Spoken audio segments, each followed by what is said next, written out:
Now let's look at another concept on what's the difference between the useful life and the economic life of an asset. For the purpose of depreciation, we are concerned about this. We are not concerned about this, which means always remember that the assets are depreciated over the useful life of that particular asset. So, which means the assets are depreciated over the useful life of that particular asset. Now, let's understand what the difference between between these two terminologies.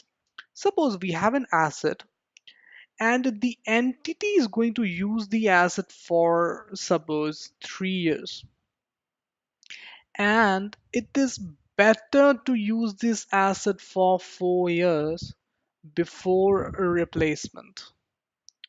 I'll tell you what the concept is before replacement, which means what happens is if we use assets continuously, and over the period of time the utility from the assets comes down and the repair and maintenance costs will go up.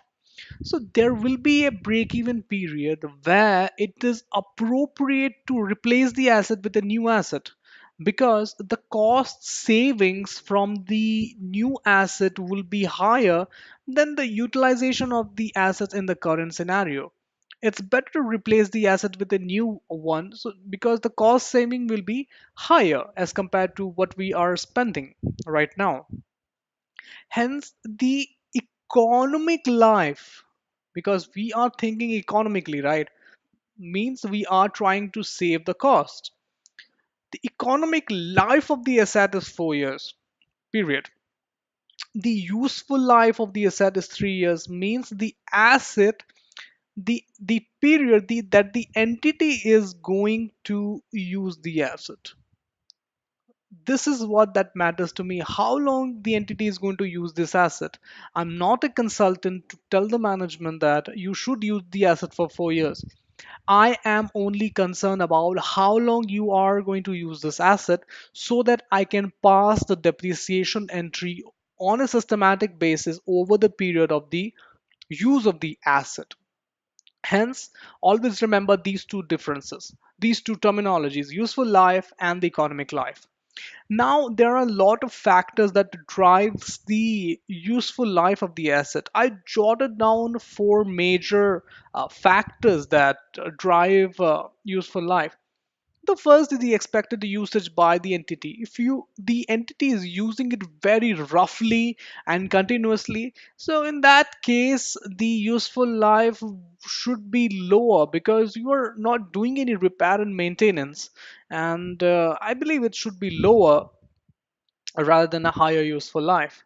The second one is the expected physical wear and tear by the management. The same concept. If you're not using it properly, then you should remember that the useful life should be less, because definitely you're not going to get more out of the asset. The third point is the technical obsolescence, technical or commercial obsolescence. For example, we expected to produce a particular polythene.